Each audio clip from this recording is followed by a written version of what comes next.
এখন মোটামুটি সবাই মোমো লাভার।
প্রায় 15 থেকে 20 মিনিট জিনিসটাকে ঢেকে স্টিমে রাখলে একদম রেডি হয়ে যাবে।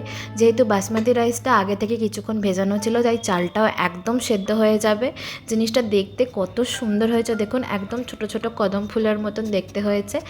ঢাকাটা তুলে আমরাও পুরো অবাক হয়ে গেছিলাম, জিনিসটা এত ভালো দেখতে হবে এটা আমরা ভাবতে পারিনি।